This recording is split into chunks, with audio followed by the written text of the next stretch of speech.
Okay, you all hear me? My privilege here is that I'm not here to tell you anything useful at all. As you can see from the years in this presentation, I'm seriously ancient.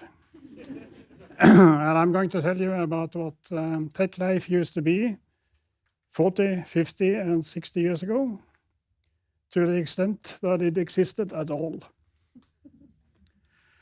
And I'll mention a couple of things before I start with the actual history. What you see here on the right is classical core memory, mainframe memory from the 60s and 70s.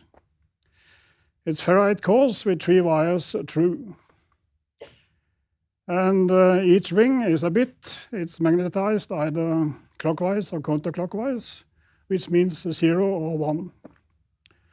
And it's memory like that it took Apollo to the moon. And we are still communicating with variations on that memory today with the Voyager spacecrafts, which is now 24 and 20 billion kilometers away from Earth. And when I say billions here, I mean, of course, milliard in Norwegian, just to clarify that. And one thing more I mention, I don't know how many of you have seen this one. I haven't seen one since 2001 myself. But this was a key element in magnetic tape storage. This was magnetic tape storage during the 50s and 60s and 70s. And a key where we basically kept our data. And there was a popular saying at the time in Norwegian, which was paraphrasing a phrase from Ibsen's Brandtplay, evig eies kunde tapte. You only own forever what you have taped. And this was the beginning. And Algol, which is definitely a language which I'm going to say a lot about in this presentation, I hope it will not be too boring, was defined 1958. And I think the quote from Charles Dickens in many ways sums up how many of us felt about that time when we were there, and also when we now think back on it. And it was truly ancient times, and I thought about that when I prepared my next slide. This is from my first year at Norwegian Technical High School, Norwegian University, Runit in Trondheim. And part of the curriculum at the time was teaching mechanical table calculators. No electricity, no electronics, nothing. We hand-cranked the thing, and we were taught about how to calculate with this stuff, with units like that. And also the Faber-Castell slide rule was a vital element in our life. You should never leave home without one, and I used to be an expert. Today I don't have a clue how it worked, but I probably I will probably be able to catch up in an hour or 45 minutes or something. And I saw my last one in a shop in East Berlin in the mid-80s, I think, sometime. And it was a traditional complaint about Chinese technology at the time, that you couldn't trust Chinese slide rules, because when you multiplied 3 by 3, you got 9, 0.1. Then the mainframes came, and my first experience was the Univac 1107 at Trondheim in 65. And I wrote a few lines of Algol. And as you can see from the local student paper at the time, it was a frustrating experience. After 47 syntax errors, we finally got something which we probably would have managed with a slide rule in 2 or 3 minutes, but it was a beginning. And I remember a fabulous Univac advertisement from the time, which I actually had been trying to find, which I didn't find, was a Saturn rocket taking off, superimposed on the sequence numbering of an Algol listing. Told me this was the future, which indeed it was. Then, after Trondheim, I worked for 8 years at the University of Oslo, which was a research committee related to the social sciences. And for the social sciences, this was a true revolution. You could basically calculate correlation coefficients and reject the null hypothesis in seconds. You didn't have to sit there in the office and calculate. And there was a popular saying at the time, which was that you don't need more tables than you have shelf space for in the office. So a lot of this stuff, everything was of course printed on line printers. And the shelves for these researchers, for the social scientists, they were filled up with binders with line print output. And the languages, this was a CDC 3300 computers, and the languages which I worked at the time were Fortran and CDC assembler. I programmed Fortran for 7 years and learned to hate it when I found alternatives.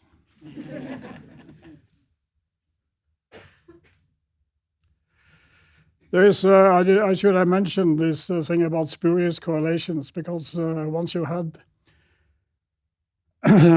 this ability to actually calculate everything, I mean, basically the computer did 1,000 correlations for you in a run.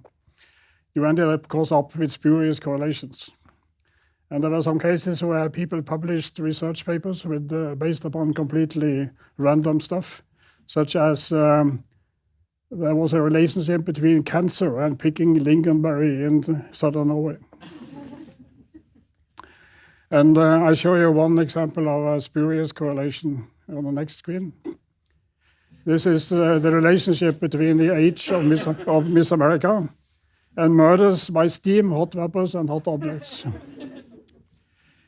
It's a correlation coefficient of 0.87, which should be enough to reject any null hypothesis. And of course, you learn after a while, and you basically learn to divide your data in 2 groups, so you could sort of run consistency checks and so on. What we used at the time for input, programming, and whatever, were Hollerith cards, punched cards. And it's a long time since I see one, but actually date back to 1890, when Hollerith invented punch cards for the US Census, which with electric machines actually calculated in 1 year. While it was estimated that it would have taken 10 years otherwise, except from these card machines. And you see here we have, this is basically what a program card looked like. And one rather impressive example from the 1950s is Madeleine Carey. She was a SAGE master programmer. SAGE was an air defense system developed during the Eisenhower years in the US. And this is 62,500 punch cards, which is the program. And it is, it's only about 50 megabytes, yeah, something, as far as I remember. And at the University of Oslo, at the time, when we had this changeover from the old analog ways of doing things to computers, we met a researcher who had 300,000 Hollerith cards, 150 boxes. You should have seen his office, or rather his storage room at the Eilert Sundt building at the university. He had been sort of running consistency checks on this for years, and this was data for all Norwegian military recruits for 10 years. And he still wasn't happy with the consistency of his data, but once we had read it in, we managed to weed out the last errors in 2 days. So that was the benefits of computers. And the Hollerith card itself basically is like this. That's the coding standards. And Norwegian characters were not defined, but we use some of the special ones for that. And O. Every time you met some American company who presented a new fabulous software, at the international conference, you could always manage to get their attention if you asked them if they had taken care of the Norwegian special characters in the specifications, which they never had. And what we worked with for this is an IBM 029 punch. There was also a 026, which looked slightly more archaic. My own most positive experience with this one was once I had decided to write a program for coding tape data from the University of Bergen to a format that was suitable for the University of Oslo. I decided to write it in CDC assembler. It wasn't a very large one. It was about 250, 300 cards or statements. So I put the blank cards in the slot and typed away.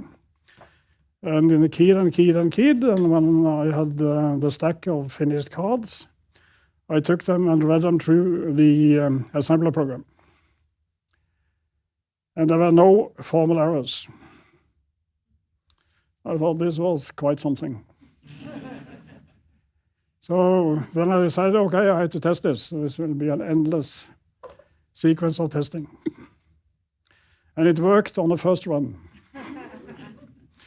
This was a lifetime experience, never repeated again. Gradually, eventually there came alternatives to cards. This is a classical teletype, ASR33, which were used for interactive, for sort of keying in data, programming and whatever on the computers. And this was extremely primitive stuff. There was no recovery whatsoever. If electricity failed, you just had to do it again. And I used on this system like this one, working on the Univac 1100 system at Norwegian Institute of Technology in the summer of 1971. And each and every time you hit the key on that teletype, the central processor was interrupted. There was no AdaCon processor, there was nothing. And what they used for output were line printers. I mean, that was basically everything. But everything that came out of these machines were printed on line printers. And you see the card box with paper there. And these machines were monsters. I mean, I think this particular model probably printed about 800 or 900 lines per minute. And there were versions that did 1,500. And here is an example of a line printer output. This is from the Apollo 12. You see, you basically take all that paper and you bind it in a binder. And this is 20,000 lines assembler code for the Apollo project. And for floppy disks, which actually for being able to have data away, except for tape and the cards, floppy disks were introduced from 1972 and onwards. The one on the left is 8-inch, 5-inch, and the classical 3.5 ones, which many of us may have seen. I remember brilliant Scottish crime series program from 1996, which was Crow Road, where two teenagers were researching disappearance in the family and suspected that an 8-inch floppy contained information of interest. And how do you read an 8-inch floppy in 1996? The answer happened to be it was kitchen soldering and home welding or whatever. So they managed to read it eventually. It was quite nice. Beethoven is part of this story because when the CDC 3300 was shut down at Oslo in 96, I'm in 76. It's too far back in time for me. When it was shut down, the CDC had sound, had loudspeakers connected to the upper 3 bits of the A register of the CPU. This was useful because the operators could to a certain extent hear what the machine was doing. Sorting sounded differently than other stuff. So somebody had written a program which played Beethoven's funeral march from his Third Symphony after we read a program in. So we were having a farewell ceremony with a machine, standing around it with bubbles and toasting the machine while it's played its own funeral march. Then the DEC 1080 came, which I don't have much to say about because I was only at the university for 1 year after that. And then I moved over to private business and to NKL, a Norwegian Coop, which happened to have a Burroughs B6700 at the time. And this created a love affair with Burroughs mainframes for the rest of my life. It's no Unisys. And it's also probably the only mainframe technology which is still alive together with IBM. Not very successfully alive, but it is alive. And this was an introduction to a completely new world of buffered terminals where you communicated with the system and you printed, press, transmit.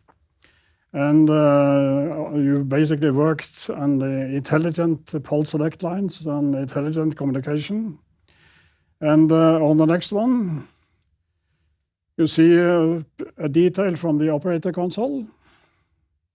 Today, when I listen to Dagsnytt 18 while traveling through Bulgaria on trains, which I do quite often actually, it's totally mind-blowing what my humble 140-gram mobile phone is capable of doing when it's playing this.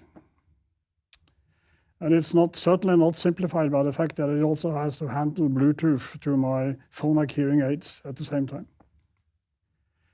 Back then, this was 77 for me, the only logic hardwired into that machine was enough logic to read 2 cards through the card reader. So when we cold started the system from scratch, power down and everything, we pressed one of these buttons, I have forgotten which one, and it read 2 binary cards from the card reader. Then it paused for approximately 1.5 seconds before it transferred the control to the logic contained in those 2 cards, which had enough logic to read another 18 cards. And then control was passed to that, and so on.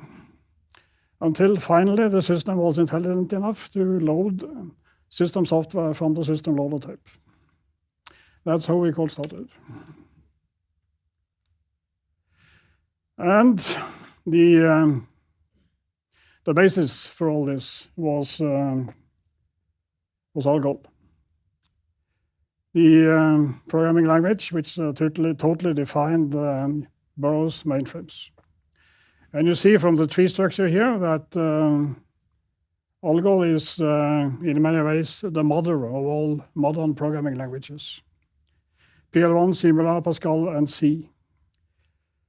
I wrote quite a lot of Pascal myself for the Norwegian saving banks in the mid-80s, and my personal opinion is that Pascal never was truly successful because it had too many restrictions in order to protect the system from stupid programmers. And so basically it was seen as not very practical for many things. So C and C++ took over without restrictions. As far as I know, I haven't written much in C, I have written a bit.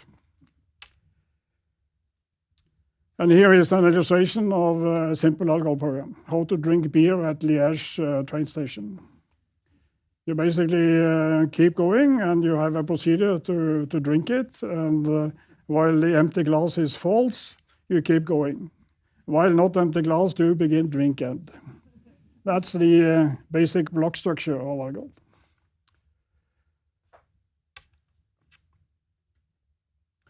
And here is a more extensive example. This is a screen user interface program I wrote for the same system. About, I think about 15,000 lines. I have done things like that.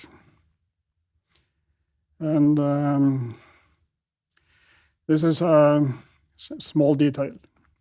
It shows basically the syntax structure of Algol. And it also shows some extensions which Burroughs had with scan and replace instructions.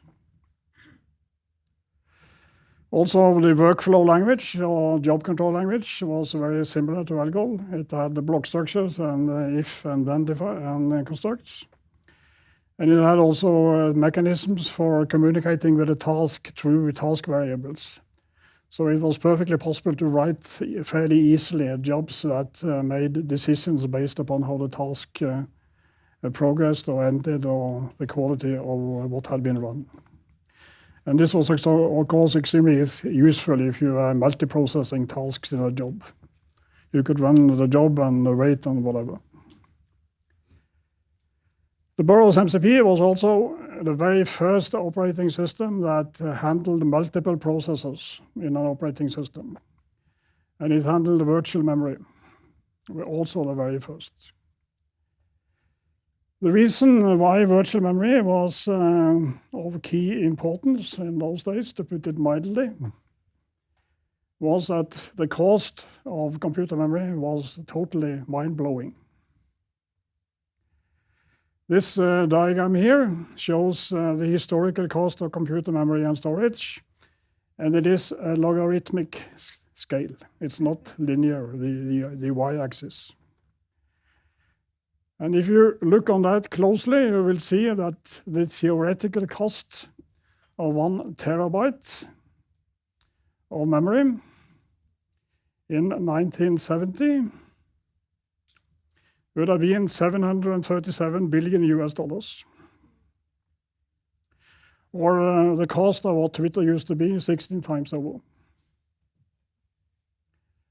And of course, nobody had that much memory, but that was the theoretical cost.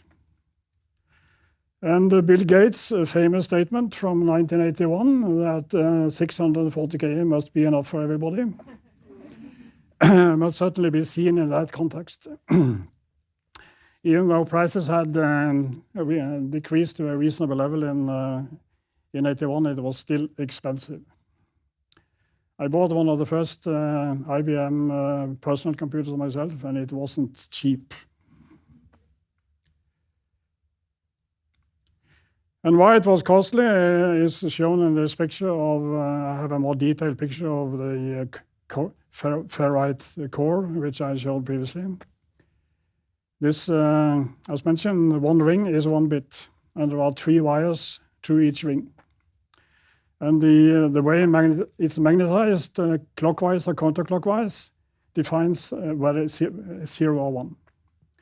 And it also has the additional beauty that when you read what the information is, you destroy the information, so you have to you have to restore it afterwards. And in the beginning, when this came around, in probably around, I think it was invented late 40s, the cost was about $1 per ring. And it went down to 1 cent later, before before other technologies took over in the second half of the 70s. And these were handmade because people didn't find any way of producing them with machines.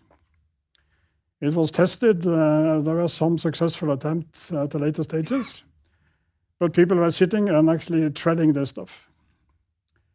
And these nets of computer memory, they were mounted in boxes, let's say, next to each other.